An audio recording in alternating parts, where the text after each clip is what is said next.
Thank you. Very good evening and thank you for joining us.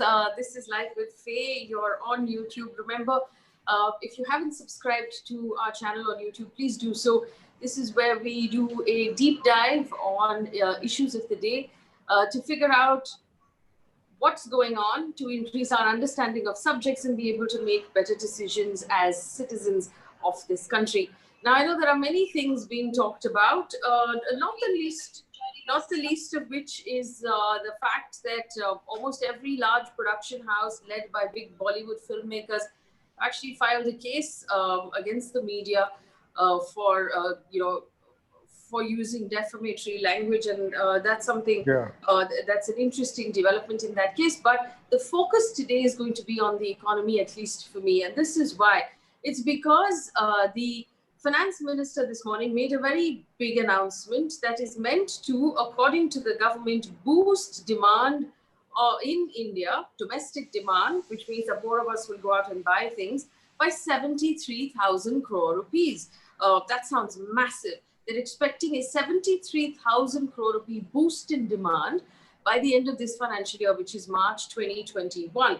Now, the reason why I say this is massive, because just yesterday, the RBI report on consumer confidence said that consumer confidence was at an all-time low in September and was generally worsening through the month. That was the RBI survey. It did say the situation will improve over the next 12 months, but effectively the government is expecting that today's announcement will take something that was at its all-time low and boost it by 73,000 crore rupees. Now, let's take a look at how the Finance Ministry hopes to do that.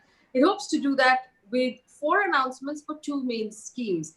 The first one is called the Leave Travel Allowance Cash Voucher Scheme. So this is for government employees, state and center.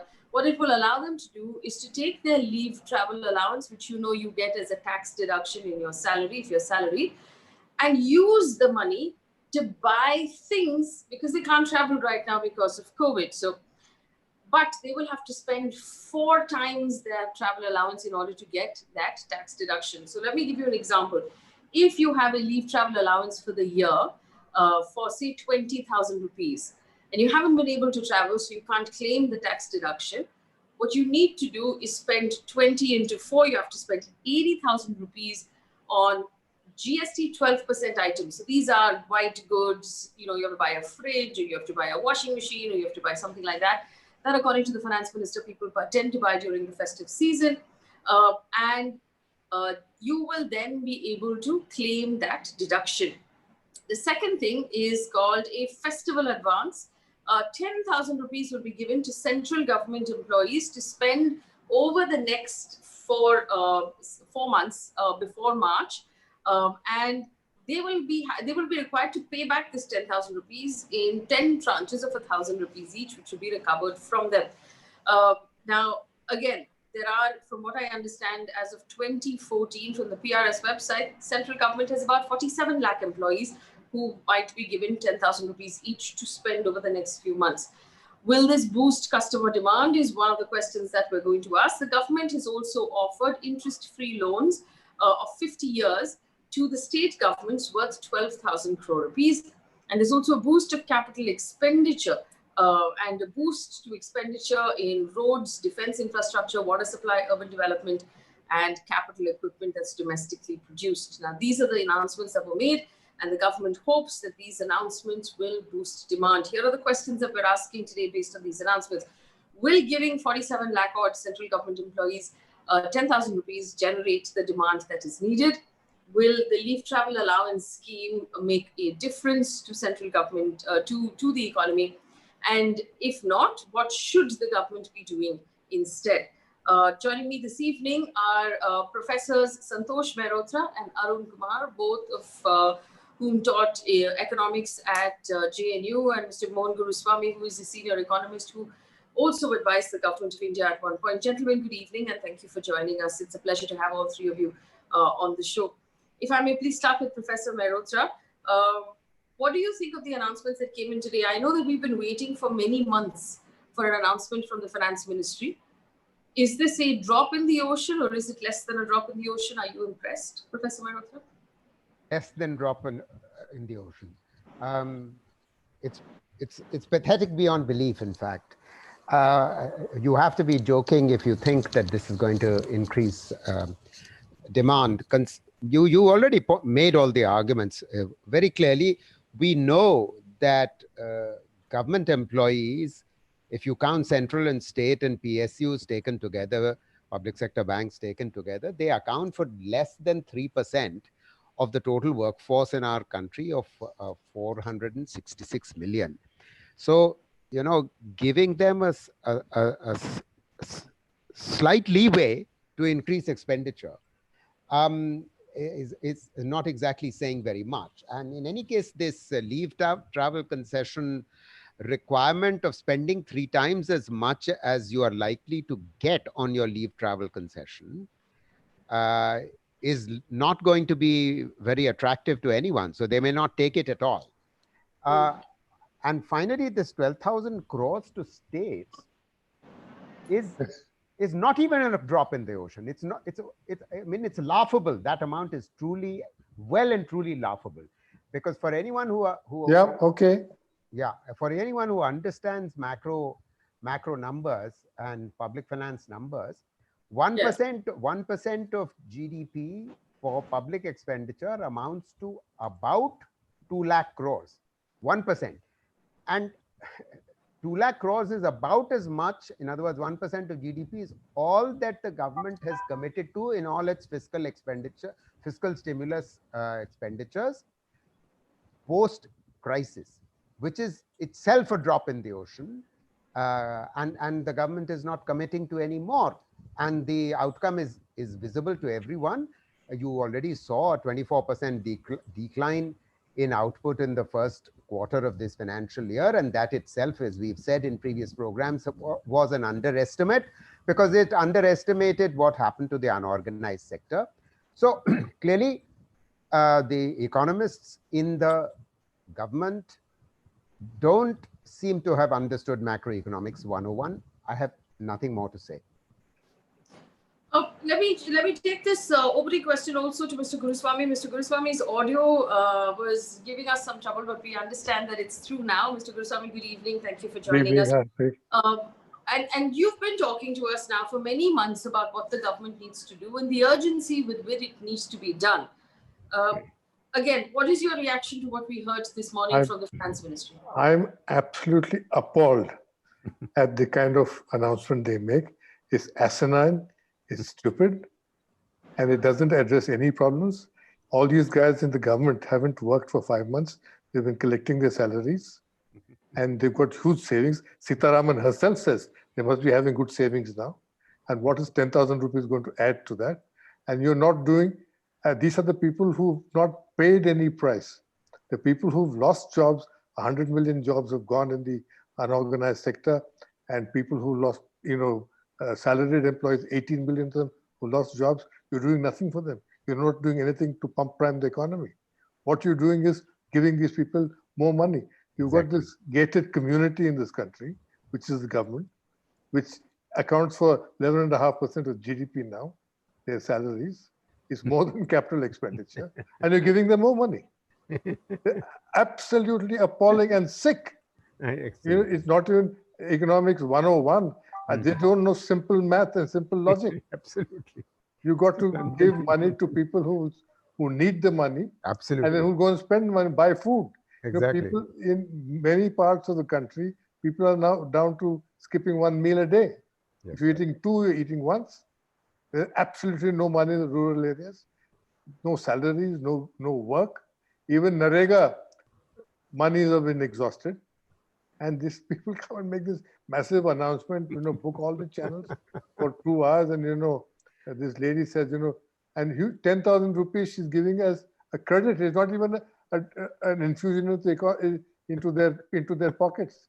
It's a loan, interest-free loan. And you got to repay it in 8 months or 9 months. So what kind of pump priming is this? These people need to revisit economics, go and understand Keynes. I think there are too many people from Chicago out there who are trying to balance the books. This is not the time to balance the books. You got to spend money to fight your way out of this hole. They don't realize it, absolutely shocking.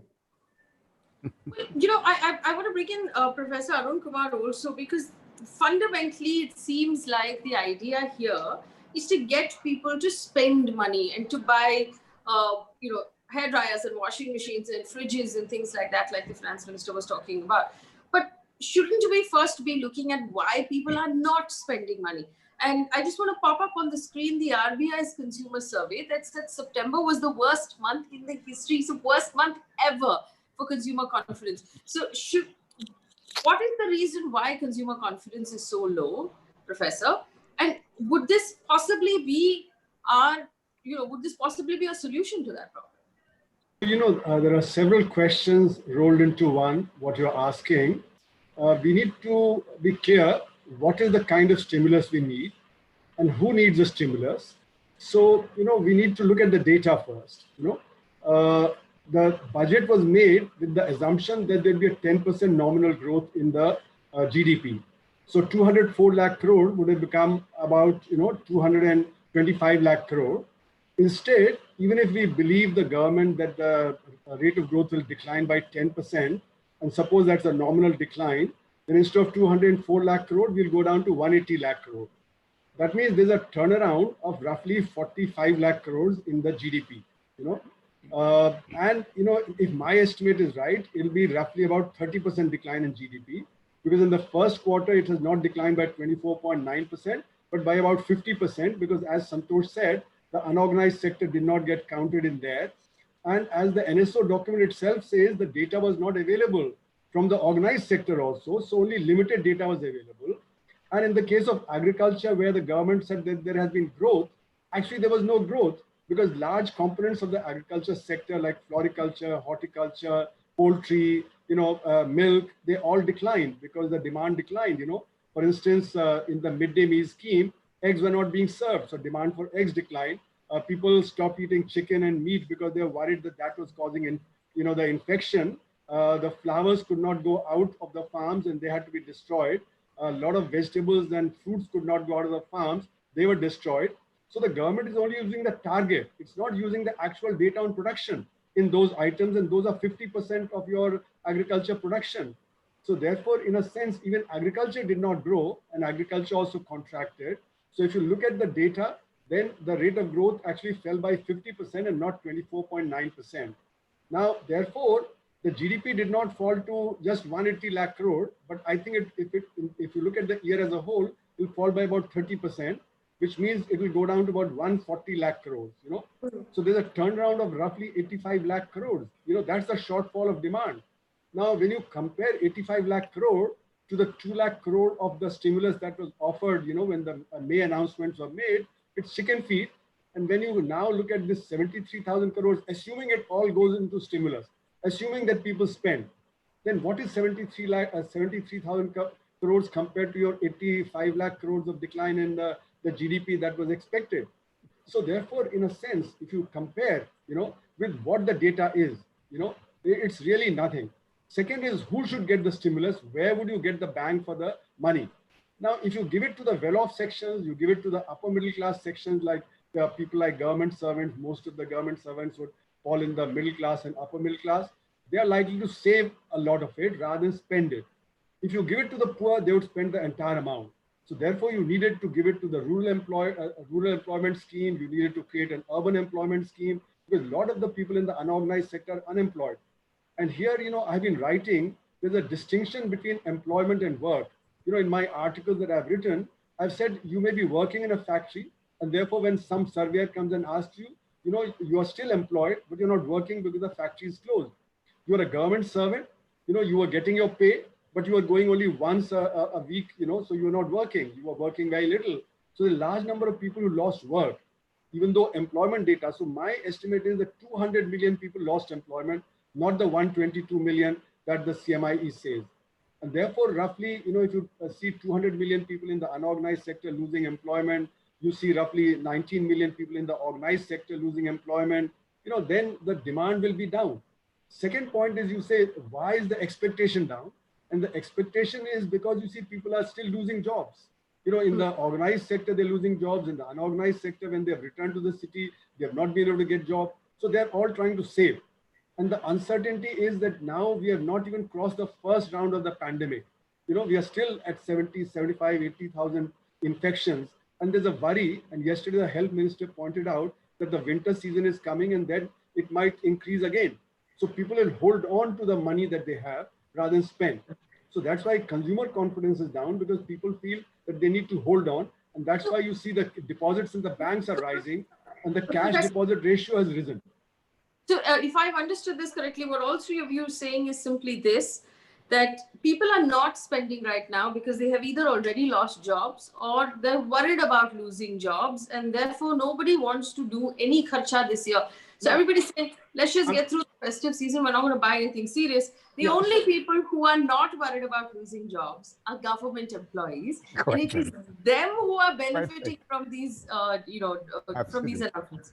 Absolutely. And also the wealthy, the wealthy are also worried, because you see, when the demand is not there, then, your capacity utilization goes down, and the RBI data also shows capacity utilization is down, then they will not invest. And if the investments are not increased, then demand will not increase and growth will not go up.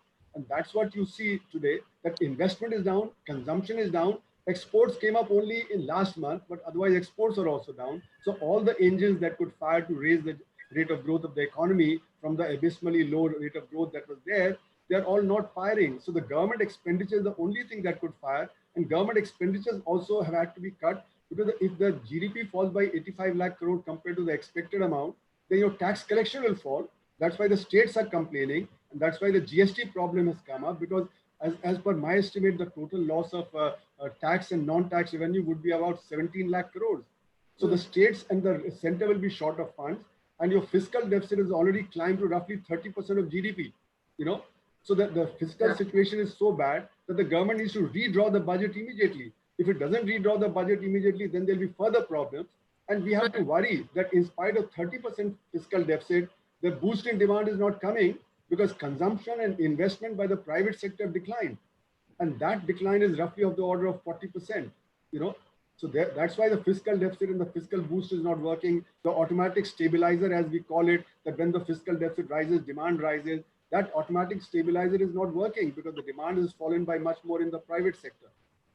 Right. So let me just read out some of the questions that are coming in. Bharat Raval has put in a question. It's his father's question, saying, why don't you call someone from the government to give the other aspect of the decision as well? We do call people from the BJP. Remember, government servants don't actually speak to the press, but we do call members of the ruling party who decline to come to our shows very often, but we make it a point to invite them every time. Aman Peshawari says, Indians have a tendency to save. Given the situation, people will not spend more. If this will not work, then what is the solution? That's a great question. We also have Ritin Avasti. Do these people have any financial knowledge or economic knowledge, or, do they support whoever the dispensers speak? Okay, fair enough. And all of this is a little too late. So let me take these questions first to Professor Mehrotra.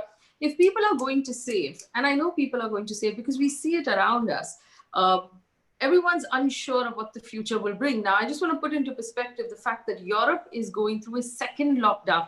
Paris is beginning to shut down its bars. Various parts of Europe are closing again. They're closing their public spaces again. So we don't know if what part of the first wave of phase one we are in right now in this COVID virus.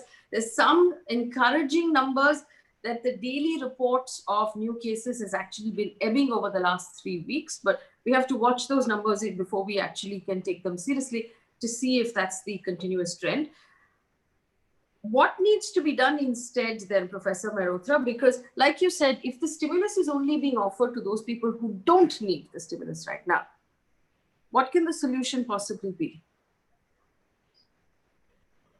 In order to be able to spend, the government has left itself no choice but to borrow more. It needs to borrow more if the GDP is not to sink further than what Arun has already been rightly describing. We may have some difference of opinion, Arun and I, on his exact numbers, but the fact remains that the economy is effectively in free fall. To prevent the free fall, and people continuously losing more jobs, it's necessary for the government to borrow more and therefore spend more. If it does not spend more and put money into people's hands, into the hands of the poor, then this free fall will continue. And I've said this before in your program, the way to put money into people's hands is for a 3 or 4 month period to give a cash transfer to about 60% of the country's population at the bottom of the pyramid. That would be 70% of the rural population and 40% of the urban population. And I have a way of actually identifying them. If the government was to do that, it would be a small sum of money, no more than 2,000 rupees for about 3 months. And then it would be sharply scaled down very quickly, because that money of 2,000 will begin to flow into the economy and demand will revive for MSME products and all the agricultural products that Arun was rightly talking about, for which demand has collapsed. This is point one. Point two is that if today the government uses additional borrowed money to put in place an urban Manrega, it would have to spend less on rural Manrega. You see, because you will pull back workers from rural areas to urban areas, and it will create assets in urban areas. And you need to pull workers back because there are many sectors which are, especially some construction sites, which are not functioning because they don't have enough workers. So if you pull workers back in this way, now I'll tell you what the problem with this strategy is of pulling workers back is precisely what you were saying, that we haven't peaked. We haven't peaked as far as our COVID is concerned, the pandemic is concerned, and the pandemic may well, although the new cases may be falling right now, they may rise again. Particularly, they may rise again in a few months down the road as winter approaches. So it's absolutely critical that it has to be a very carefully calibrated approach. Thirdly, I mean, the government does need to put in place more money for the health sector. It is not putting in money for the health sector. Health is a very labor-intensive sector. Hospitals are extremely short-staffed. They need more nurses. It's not as though doctors are not passing out from graduate medical school. They're passing out. They need jobs. As I'm saying repeatedly, you need to expand the public health system. If you don't expand the public health system in this time of crisis, the small towns of UP, Bihar and the north of India will continue to suffer increasing number of cases. And this increasing number of cases, let me point out, epidemiologists have been telling us repeatedly that the number of cases that the government is reporting is a fraction of the total actual number, because we don't test enough, regardless of the fact that we may today be testing about 1 million. What you're saying, Professor, and I just want to pop up on the screen again a story in the print that says Delhi's Hindu Rao Hospital doctors threaten to withdraw from COVID duty after salary non-payment. Apparently, these doctors have not received their salaries for July to September. The Vice President of the Doctors Association says, so like you're saying, these are the problems that the government should be spending money on, hiring and training new. And I remember when, during the entire COVID crisis in Mumbai, when we went to hospitals, my team and I, and we spoke to people in charge, they said, we need paramedics, which are ordinary citizens with minimum training who can help the doctors and who can administer basic treatment. And these are the kind of jobs we could be creating in bulk at this point. Absolutely.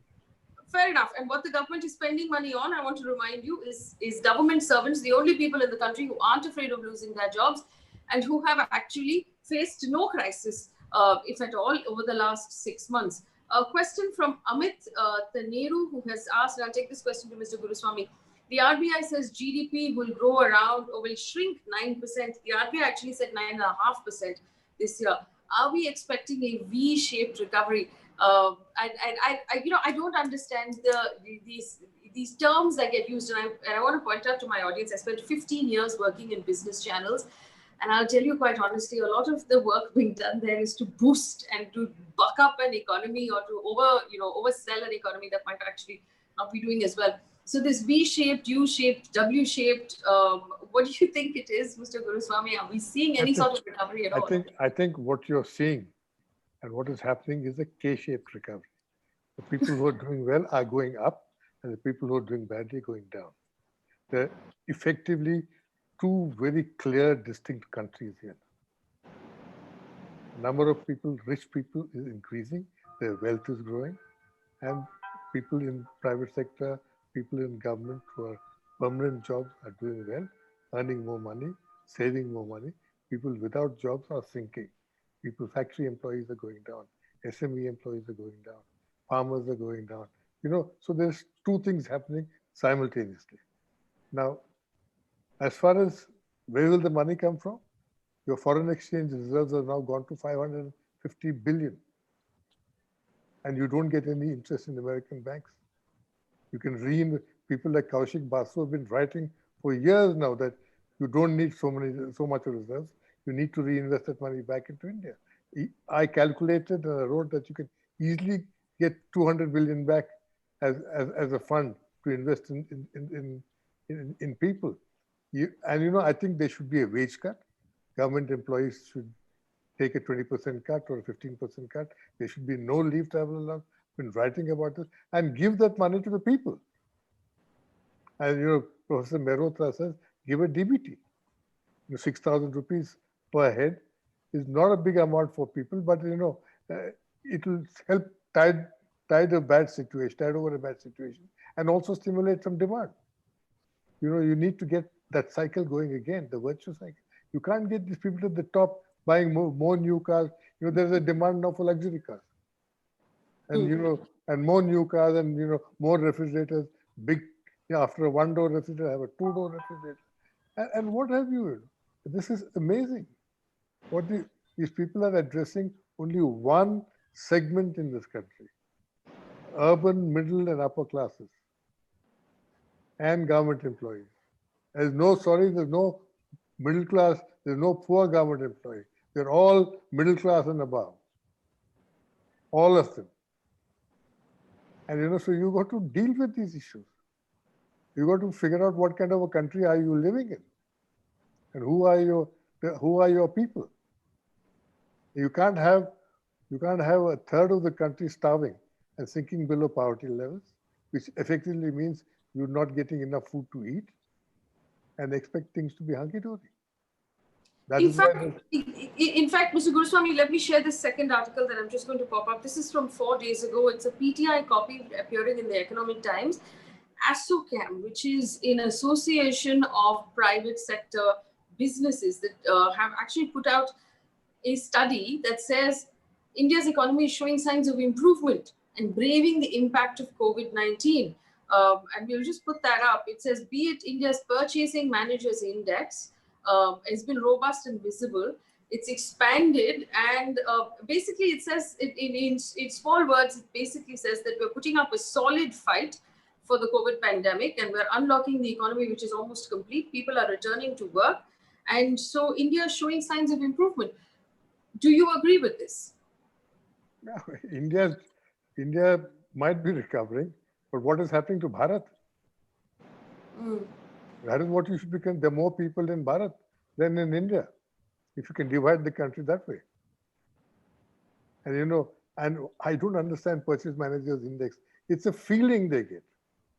It's not actual purchases. It's not actual investment. It's not actual consumption. It's a feeling. Purchase managers always feel good because but the job itself implies that there are subterranean streams of income, and so they're all feeling good there. But what about people who are starving? What about people who are still living on the street? What about people who don't have work in their villages. You want to do something with them. After all, there are people. You can't wash your hands off them and sit there and say that, you can all go to the Ram temple. That's not going to work. Professor Arun Kumar, and incidentally, all three guests have been or are retired government employees. So technically, you know what it's like to be a government employee, and you perhaps know better than the rest of us, at least, whether or not government employees need the help that the government is handing out. No. But the question we have to ask is this. The finance minister said very clearly that she believes that if people go out and spend this kind of money, it will create two things. One, there will be a boost in GST revenue because they put a condition saying the money needs to be spent on GST registered companies. You have to buy from someone who can give you a GST receipt, and you have to do completely digital transactions, no cash spending at all. In one case, I think it's also going to be given to them on a prepaid or a preloaded RuPay card. RuPay card. Is there an argument here, that there will be some sort of trickle down, where basically these government servants will spend money, the money will circulate in the economy, it will create more jobs, and therefore largely the company will, This is an argument for another pay increase for these guys. That's what Arun Jaitley said when they gave them a 23.5% kick pay increase. He said it's going to pump prime the economy. You're going to see more consumption. Then I said, why don't you give them a 50% increase? You see even more consumption. No, but is there a problem with that argument? And I'll just take this to Professor Kumar and come back to you, Mr. Guruswamy. Professor Kumar, is there a problem with that argument that trickle-down economics will eventually reach the people on the street? Well, we've been working with trickle-down economics since 1947 after independence. We've always believed that, when the advanced sectors advance, there'll be trickle down to the bottom. That has not worked. We see the disparities increase dramatically in the country. We see problems of demand, especially in the last many years, because the unorganized sector has been very badly hit. It's the organized sector that has been growing at the expense of the unorganized sector. But let me also say, regarding the other questions that you were asking about V-shaped, etc. Certainly, as you unlock and ease the lockdown, some growth will be there, and that's why we keep hearing there'll be green shoots. But green shoots does not mean that you reach to last year's level. In certain cases, you may reach to last year's level, like automobile demand may increase because people don't have public transport. Therefore, they'll buy more automobiles. But what about hotels? What about restaurants? What about airlines? What about so many other services where the thing is down, and the services sector is 55% of GDP. And if services sector is down, then your growth will not revive. So in other words, the economy is not like a rubber ball which you throw to the ground and it bounces back to your hand. That's what a V-shaped recovery would imply. But instead, the economy consists of real people. It consists of real businesses. And when they are down, when their employment is down, then the economy is not likely to revive because demand will not revive. Now, when they say trickle down, that trickle down will be what? As I said earlier, as compared to the expected GDP of 225 lakh crores, you're going to be down to 140 lakh crore, losing 85 lakh crore of demand. Then this 73,000 crores, what is it? And how much trickle down would there be? And as Santosh was rightly pointing out, you have to give money to the people who've lost employment, who've gone back to the villages, who have not gone back to the villages, and who've lost employment in the urban areas. So you need the strengthening of the rural employment guarantee scheme. We've allotted only 40,000 crores extra, whereas I think we need to allot at least 4 lakh crores. The reason is that the 100 days work for a family of 5 means only 20 days of work per person. We need to double that to 200, plus we need to increase the wages there. And then if you want to create an urban guarantee scheme, so you need to give funds there. And as Mohan was saying, because large number of people have lost employment, they've slipped below the poverty line, therefore they need to be given cash. So my estimate is that we need to give about 18 lakh crores of rupees, in terms of the support to the cottage sector, to the unemployed people, and to the medical necessities that are there. Now, instead of 18 lakh crores that is needed, you're talking about 2 lakh crore and maybe now another 20,000-30,000 crores, which is chicken feed compared to what. So this trickle down idea is just not viable in this particular situation, because chicken feed compared to what is needed. And so effectively, you're saying that we don't have the time for this trickle-down idea to actually play out, and it will just not be adequate. It's time for extreme measures. Anish Korea is asking a question. Mr. Guruswamy, this question also to you. What about our taxes? What are our taxes being used for? And the government has acknowledged that the taxes aren't really coming in and they're having a shortfall right now. True. Let me make a comment on trickle-down. Professor Galbraith, who I studied under, he said that trickle-down economics is like feeding racehorses oats so that the sparrows can eat the dung. It's what really it amounts to. We're seeing this in practice here. So what happens to our tax income? Now, taxes we pay in every state in India, the revenues are outstripped by their salaries. That in Bihar, they collect 35,000 crores of revenues and pay 36,000 crores of salaries. So it's the same. So they get money from the central government to pay these employees. We're running a huge establishment. We're running a nation. It's as if, the British are all back here and collecting money here. We're paying for these people. And we've got a huge island sitting on us. And that is very costly. And, so effectively, we have been functioning on deficit financing, on printing of notes every year. If you look at the budget allocations, you have to keep borrowing money. You're on a cycle from which you can't get off. And how much are the taxes you pay? 10 lakh crores as direct taxes, another 10, 12 lakh crores as indirect taxes. What does that amount to? Nothing. So I think, people who pay income taxes only account for a small fraction in this country. I think less than people who file returns are, I don't know, 8 or 10%, but people who actually pay taxes are less than 2%. And most of them are nominal taxes. Very few people who pay good substantial taxes. So even if you pay 10 rupees or 100 rupees, you're a taxpayer. But indirect taxes, everybody pays for it. And as you can see over the years, indirect taxes are going up. So you're distributing that collection to the common man. Even if you buy a matchbox, you're paying taxes. You buy a ballpoint pen, you're paying taxes.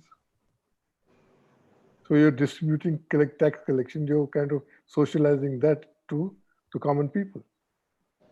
So it's just not income tax people who are paying taxes. Everybody in this country pays taxes. Sure. And this money is frittered away. I will say it again, 11.5% of GDP on government employees is unacceptable. It's more than capital expenditure. Capital expenditure is less than 9% of GDP. Much and less. falling. Much less.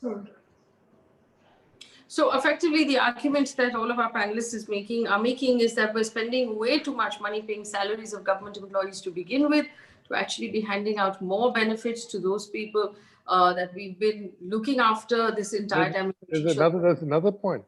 Not only we pay them well. So because we are paying them high salaries, we have shortfalls in every department.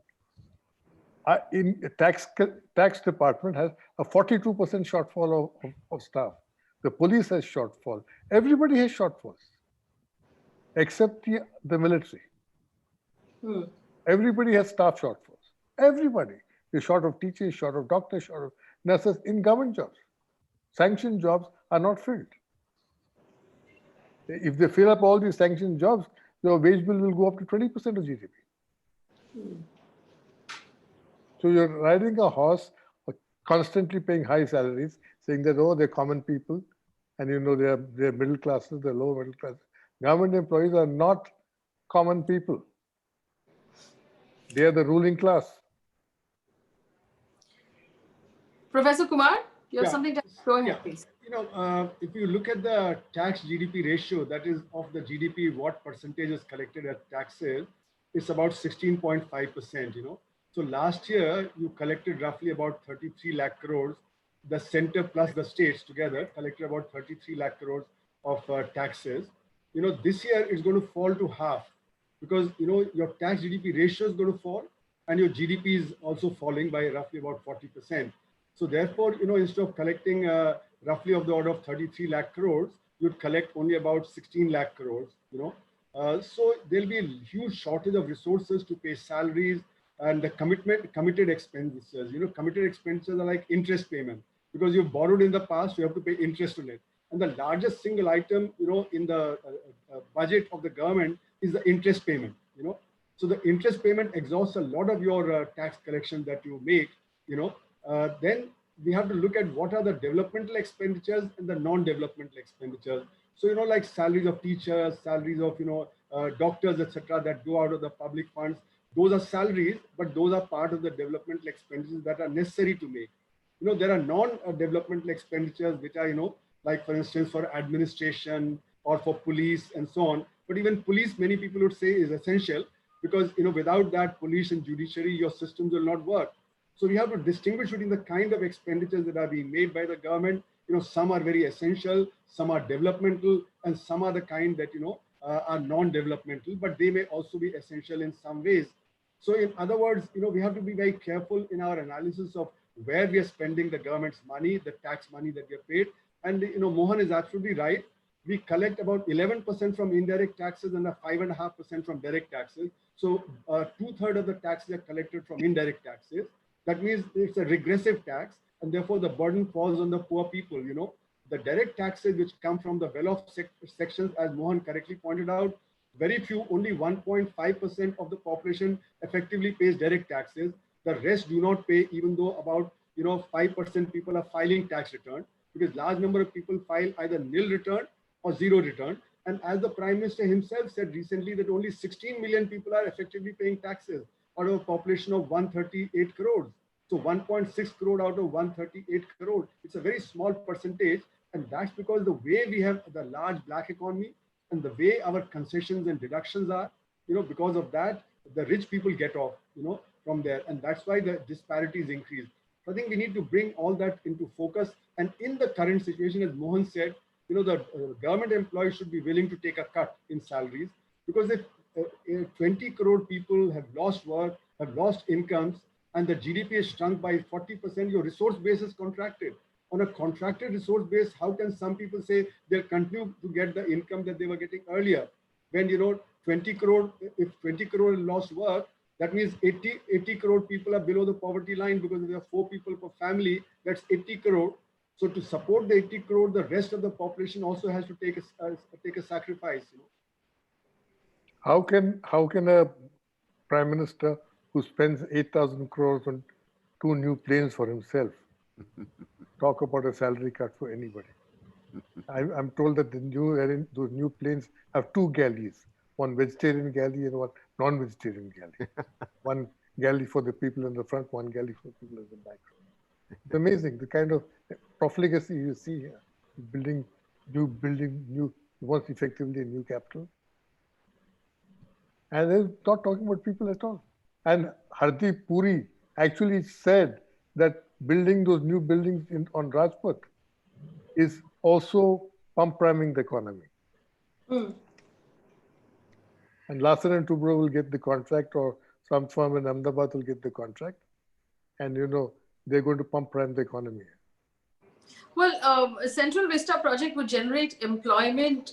This was Union Minister Hardeep Singh Puri. One of the contracts has been given to the Tatas for the Central Vista project. We understand some construction might have already begun in Delhi. But I'm going to take this question to Professor Mehrotra. Professor Mehrotra, and this is Aman Peshawari who's asking the question. He said, New York Times wrote an article about the fact that our textile factories are empty and there's no work.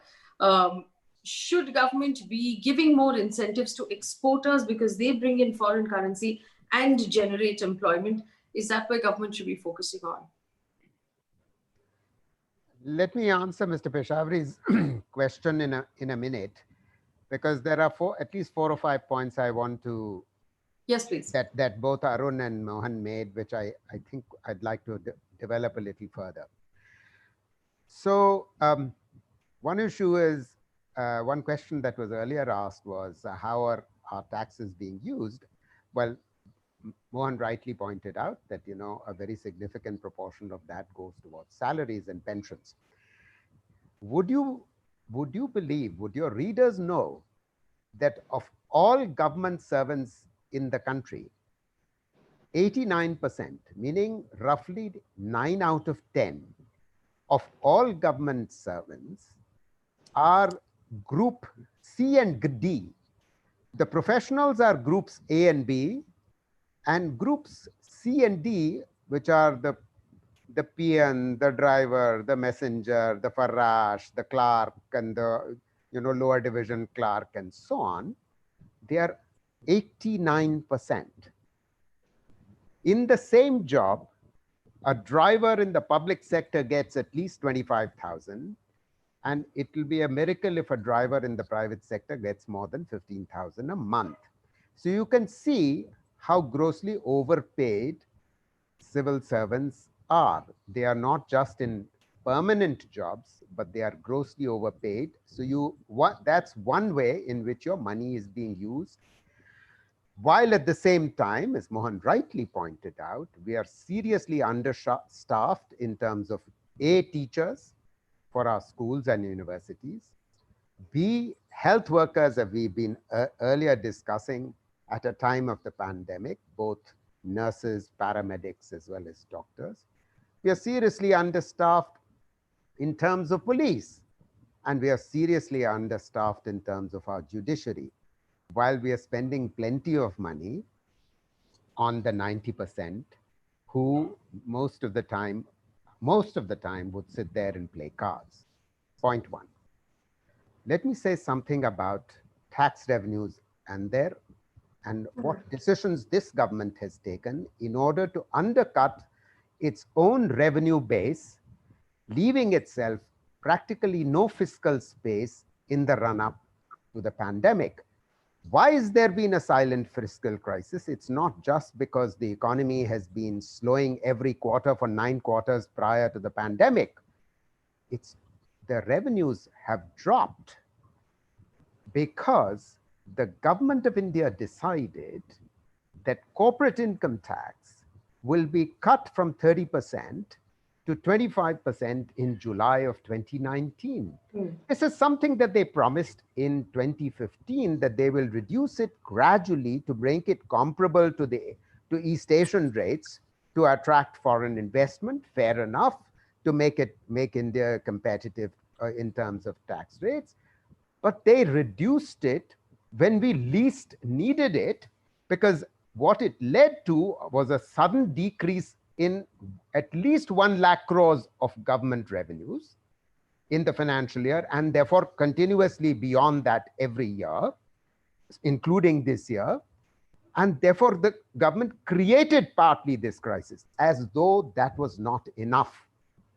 In February budget of 2019, the government, which had been praising, patting itself on the back for ensuring an increase in the number of personal income taxpayers, itself in its own action increased the tax threshold at which you begin to pay tax from 2.5 lakhs income per annum in one go to 5 lakhs per annum, thereby reducing the number of personal income taxpayers, already extremely small, as both Arun and Mohan have been pointing out, from 60 million to 15 million. That means a reduction of 45 million of personal income taxpayers. Who's created this fiscal crisis? The government has created this fiscal crisis. Let me make a last point about the tax to GDP ratio. Arun rightly pointed out that it stands at 16.5% of GDP. Do you know what it was in 1991? It was also then 17% of GDP. In other words, while incomes have risen by more than 4 times since the economic reforms began in our country, our tax to GDP ratio is roughly the same, or it's lower. In rich countries, what happened over systematically, historically, was that incomes rose, tax revenue to GDP rose. The size of the state rose as a result of that. Hence, public expenditure rose. And when public expenditure in the rich countries rose, it rose on health. It rose on education. It rose on social transfers. It did not rise on the military. It did not rise on an Air India or public sector enterprises or on recapitalizing public sector banks. Let me turn finally to the textiles question. Yes, textiles is one of the sectors in manufacturing in our country which generates jobs. Does just as apparel and garments do. These are two sectors in the manufacturing space which are of 5 sectors which are seen to be labor intensive. These two sectors are very important. They are among the biggest employers, and they definitely need a package. And your questioner is absolutely right that if there was a well-designed package for our textile sector, it would actually enable exports to grow. Let me make a final point. We've all been saying the government faces a fiscal crisis. It needs to borrow more. I'm about to make a suggestion about how it needs to borrow. It could borrow on what are called consols, which are, in other words, bonds in perpetuity. In other words, once it borrows, they will be repaid only by next generations. But they'll be good rates they will pay good rates of interest, and many rich people will be willing to buy those bonds. And that would not create a problem for in the next 5 to 10 years of how are we going to repay? You'll only be paying a slightly higher rate of interest, but the economy needs this money today. The government needs this money today to spend it today, to revive the economy so that it doesn't sink any further. Right. Well, we've run out of time right now, but effectively, I think that the ominous end of that sentence, that it doesn't sink any further, should be prime concern at this point, because from given everything that our panelists have told us, it doesn't look like the government steps announced today are in any measure going to cause or result in a recovery of our economy or a revival of consumer demand, which is what we need. We need people to go out and buy things. I had one question on Twitter, which is an interesting question. To any of the panelists who want to answer this question as the last question, someone said, can we have an economist advise us, those of us who have our jobs and who have money, what we should be going out and spending on in order to help our Indian businesses and help the Indian economy recover? But my question to you, and I'll modify that just a little bit. My question is this: can the people asking these questions on Twitter, which is a very small portion of our economy who have their jobs and have their money, can they really action any change? Or will it, or do we actually need right now to reach out to those in our villages, to reach out to those on the streets? Well, you answered the question. The rich people or the well-off or the middle class, they can only generate that much employment or that much demand, but it will finally come from rural areas. And I think, what Santosh says, you have to borrow massively, because the fiscal deficit is already running at 30%. Then where will you get this kind of money? So you can get 8 lakh crores from the banks, because banks are putting their money in the RBI. RBI is saying, please lend. They say credit demand has gone down because investment is down. So you can get 8 lakh crores there. You can get some amount of money from the wealthy, and the rest the RBI would have to monetize the deficit, So that's the only way you can meet a 30% fiscal deficit it's a big hole in the budget, The budget has to be reformulated immediately. If it's not done, then sooner or later we'll have even worse problem. Mr. Guruswamy? Will the RBI or will the government borrowing heavily crowd out everybody else from the market? You've got to look at it this way. India's debt to GDP ratio is among the lowest of all the big economies. It's only 71% or 72%. China has higher, Japan is higher, America has higher, Britain, all of them borrow more money. And but only when we are very frugal in borrowing, very frugal in spending. We're not frugal, we're stupid in spending. And so, so we are doing things which we should be doing. Actually, I agree with both of them. We should go out and borrow money. Get money from our own people, get money from abroad, bring some of our money back. At least, out of the 550 billion sitting out, I reckon you can bring 150 billion back. You still have 400 billion in reserves then. You got to do some things boldly and with daring. Otherwise, you're going to get deeper and deeper into this hole. Mohan, crowding out would happen only if we were at full employment.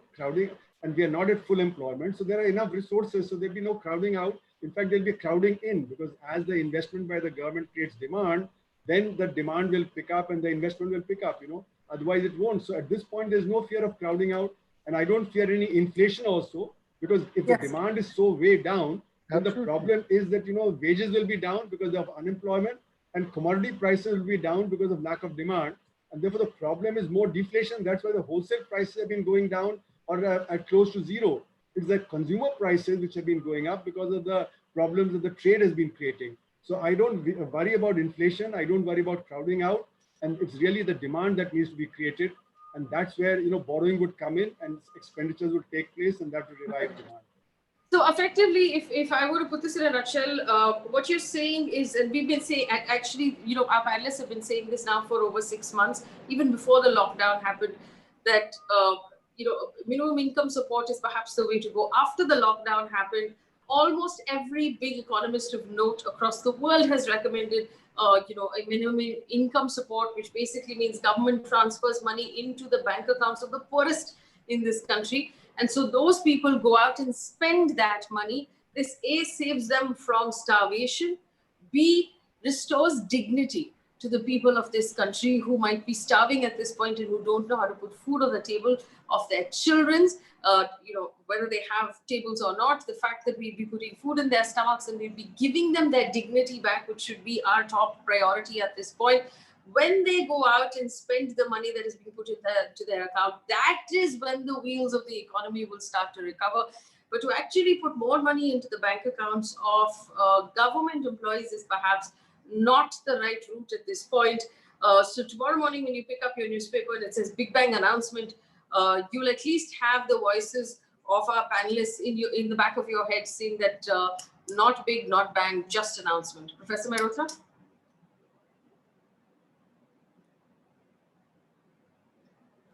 I've been muted, yes. Sorry. Yes, I can hear you now. You're absolutely spot on. Neither bang nor buck. It's all just announcement. It's all talk. All right, so we're going to come back and keep talking about the economy, because like I told you, this is the second biggest story evolving in our country right now. COVID being the first, the second being the economy, and we shouldn't take our eye off it. This will continue to be a major story for us. I want to thank our panelists for giving us time. To my audience, thank you for your support this evening. Also, in about 2 minutes, I'm starting a live on Instagram, on my Instagram handle. We're going to be talking to young people about a new mental health hotline that has been launched, connected to this conversation, for people graduating from college this year who are suffering from stress of not getting jobs, suffering from stress of actually wondering how they're going to make things work, how they're going to pay off their loan. A specific mental health helpline has been launched for them by the team at Yuva. We'll talk about that on Instagram, because a lot of those young people tend to be on Instagram in about 2 minutes. So join us there if you can. And of course, we'll continue to have these conversations here on YouTube. Thank you for watching. Good night.